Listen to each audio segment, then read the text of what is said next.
Well, late January, I'm sure we're all sick of being inside. We'd love to be outside, maybe on a beach in Mexico somewhere, but you got to look at the fact that it's cold outside. You're not going to go many places. You're kind of stuck. That's what we want to talk to Doug Leonard about here with ASI, Audiological Services of Iowa.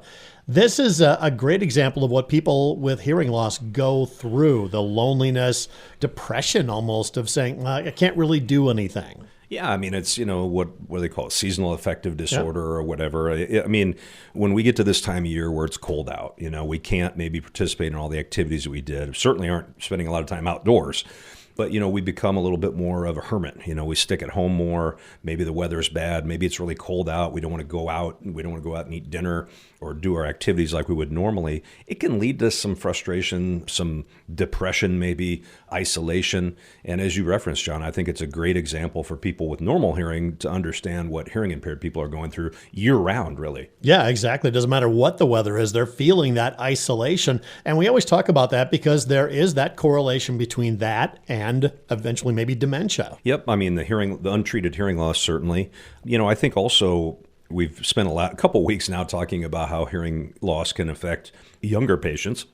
But I also think our older senior citizen patients who are affected by hearing loss are even less likely to go out now because it's icy, it's cold, it's snowy, they don't want to fall, and so they become even more isolated in addition to their hearing loss. And that eventually becomes a habit, and it's just not a great road to go down. And again, people with a hearing loss may say, well, it's my problem. It doesn't really affect anybody else.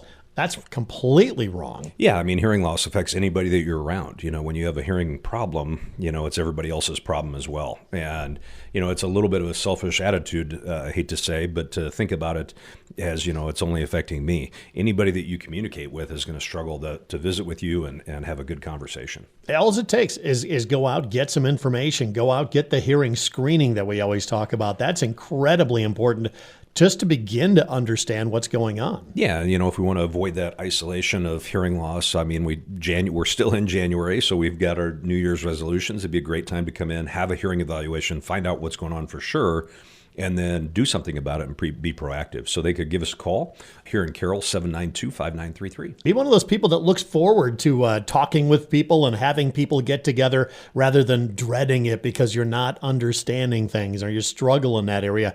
Call ASI, Audiological Services of Iowa, and they can certainly help you out with that. Now, Doug, you're here several times a week, right? Yep, I see patients here Mondays and Wednesdays. Mondays and Wednesdays, so give them a call. ASI, Audiological Services of Iowa in 2025.